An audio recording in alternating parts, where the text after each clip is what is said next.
Grandes genios e inventos de la humanidad.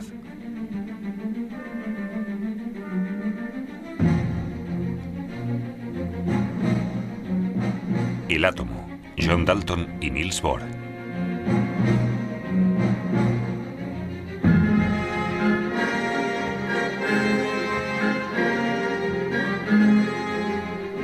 El universo, infinitamente extenso y fascinante. Un cosmos lleno de enigmas que desde hace siglos cautiva a la humanidad. Generaciones de científicos han intentado explicar lo inconcebible. En busca del origen de la materia, se funden las barreras entre el saber científico y los modelos de pensamiento filosófico. Hace más de 2000 años, los filósofos de la antigua Grecia intentaron indagar en los misterios de la naturaleza y acuñaron un término que habría de cambiar el mundo: el átomo, lo indivisible, la unidad más pequeña posible e indivisible de la naturaleza, aunque nunca demostraron su existencia.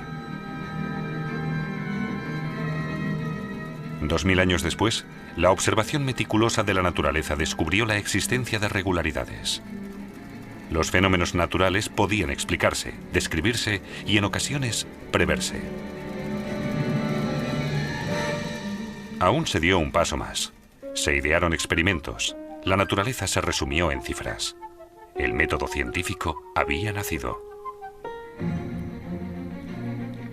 John Dalton, usando estos métodos, confirió a la idea de átomo un significado científico. A diferencia de los creadores griegos del concepto, no se conformó con suposiciones. Sirviéndose de una báscula, intentó descubrir las regularidades en reacciones químicas.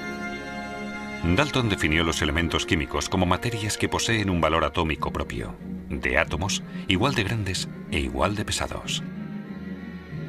Dalton representó los átomos mediante círculos.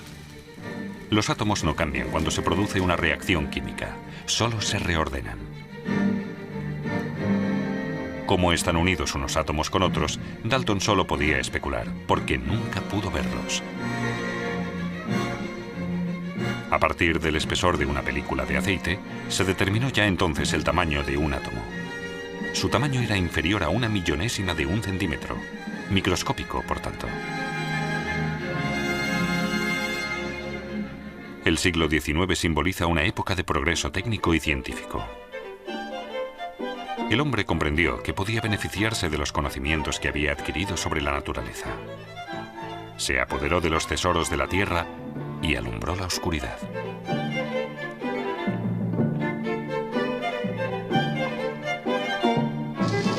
Hacia finales de siglo usó para ello la corriente eléctrica.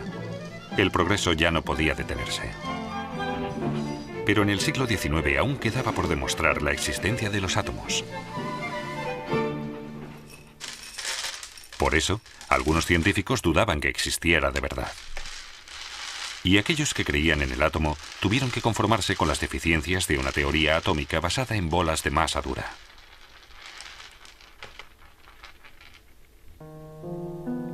Había algunas observaciones que sencillamente no tenían explicación. ¿Qué determina la estructura de los cristales? ¿Cómo se realizan los enlaces químicos? ¿Qué da color a las cosas? Estas y otras preguntas quedaban sin responder. Al final, todo indicaba que los átomos, a pesar de su significado inicial, sí que eran divisibles, que están formados por partículas aún más pequeñas.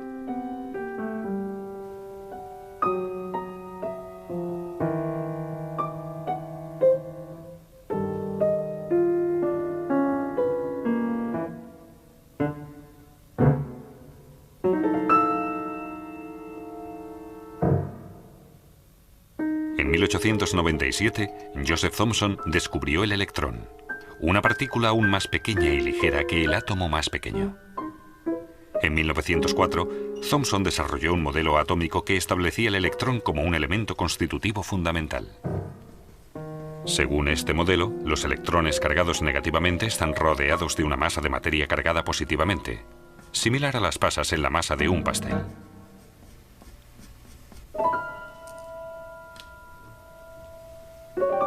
El valor científico de este modelo del pastel de pasas fue más bien insignificante, pero sirvió para tentar a los físicos a estudiar a fondo la estructura del átomo.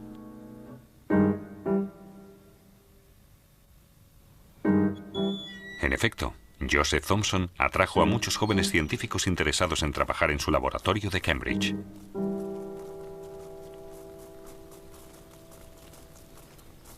Entre ellos, el neozelandés Ernest Rutherford. En 1911, Rutherford usó radiación radioactiva para analizar el átomo en toda regla. Bombardeó con partículas alfa cargadas positivamente una finísima lámina de oro que a su vez estaba formada de unos cientos de capas de átomos. Sorprendentemente, solo unas pocas radiaciones sufrieron desviaciones. La mayoría atravesaron la lámina sin trabas. De este experimento, Rutherford dedujo que los átomos no podían ser una bola de masa, sino que la mayor parte de un átomo era espacio vacío. Solo en casos muy aislados, en los que los rayos rebotaban, parecían chocar con algo. A partir de estas observaciones, Rutherford desarrolló su modelo atómico. Así pues, casi toda la masa del átomo se concentra en un minúsculo núcleo de carga positiva que está rodeado de electrones. Para que el núcleo no atraiga los electrones de carga negativa, estos se desplazan en una órbita semejante a los planetas alrededor del Sol. No obstante, el modelo de Rutherford presentó un fallo determinante. De acuerdo con las leyes del electromagnetismo, los electrones alrededor del núcleo debían emitir energía constantemente y en consecuencia precipitarse contra el núcleo. Si fuera así, los átomos no existirían. Pero considerando que vivimos en un mundo comparativamente estable, el modelo de Rutherford debía ser falso. La idea decisiva para resolver este problema la tuvo en 1913 el físico danés y alumno de Rutherford, Niels Bohr.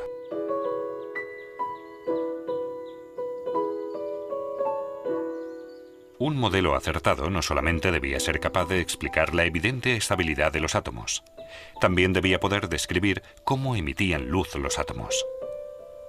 Por tanto, debía poder esclarecer, por ejemplo, cómo tenían lugar las líneas del espectro de hidrógeno. Este fue el punto de partida de Bohr.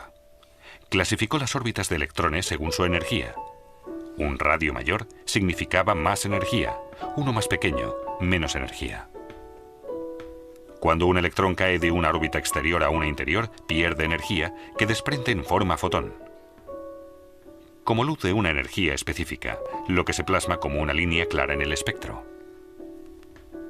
El modelo de Bohr únicamente permite que los electrones se sitúen en las órbitas más cercanas al núcleo, donde por tanto no emiten energía.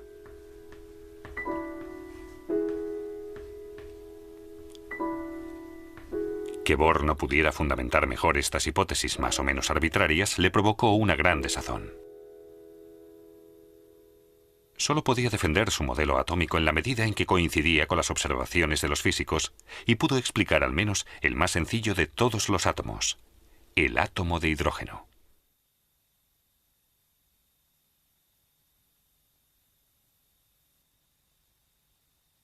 En los años 1915 y 1916, el físico muniqués Arnold Sommerfeld amplió el modelo de Bohr definiendo las órbitas de los electrones como elípticas.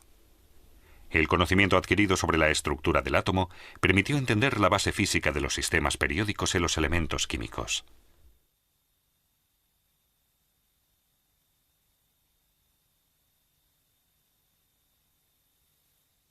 A partir del hidrógeno se podía inferir el resto de elementos químicos completando con electrones las capas de la serie. La tabla periódica de los elementos se explicaba pues con la ordenación de los electrones. El cambio político y social radical causado por el régimen de terror de los nacionalsocialistas forzó a muchos físicos atómicos a abandonar Europa. La mayoría de científicos frecuentemente judíos huyó a Estados Unidos.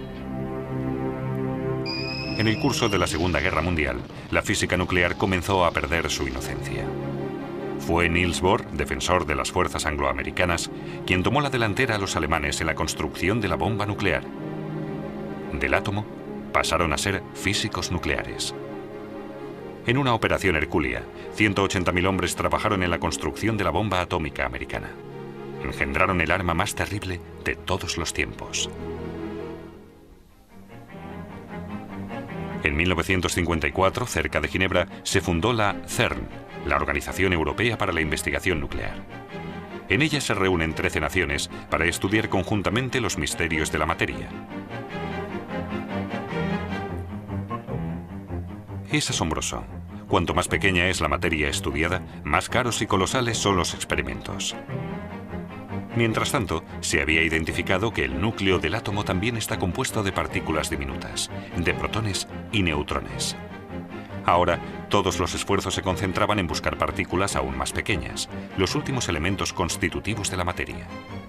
En aceleradores nucleares, enormes partículas cargadas eléctricamente, electrones, protones o pequeños núcleos atómicos se aceleran a altas velocidades.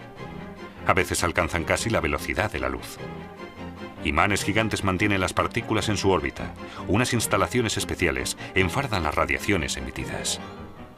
Al chocar con otras partículas permiten extraer conclusiones sobre su estructura. Cada vez con más frecuencia se plantea la pregunta del sentido y el objetivo de unos esfuerzos tan monstruosos.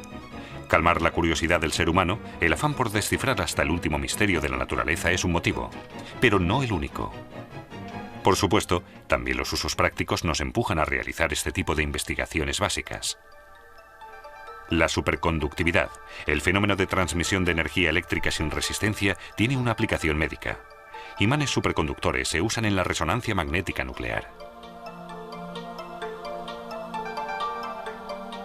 Los rayos láser hace tiempo que salieron de los laboratorios de investigación y se instalaron en nuestra vida cotidiana. Los rayos láser emanan cuando se fuerza a los átomos a emitir su luz sincronizadamente. Quien quiera entender el fenómeno láser no tiene otro remedio que estudiar, como Niels Bohr, los contenidos energéticos de los electrones en el átomo. De la fusión líquida, un cristal puro del elemento silicio. Conocemos sus propiedades eléctricas y las podemos modificar contaminándolo con los llamados materiales de dopaje. Así se pueden conseguir pequeñas áreas con propiedades eléctricas definidas. De este modo, podemos poner varios millones de transistores sobre una superficie que es tan grande como un sello. Una tecnología que ha cambiado nuestra vida y cuyos progresos futuros son imprevisibles. Las estructuras son cada vez más finas y más complejas. Simultáneamente, los aparatos son cada vez más precisos y refinados. Con agujas, cuyas puntas están compuestas de un único átomo, podemos leer superficies.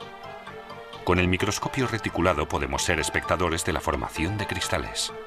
Átomo a átomo, vemos crecer el cristal.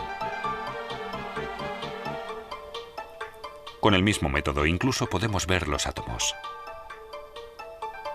Cada una de estas elevaciones es un átomo. Que tengamos tanta confianza en los átomos, hemos de agradecérselo por último al precursor de la teoría atómica moderna, Niels Bohr.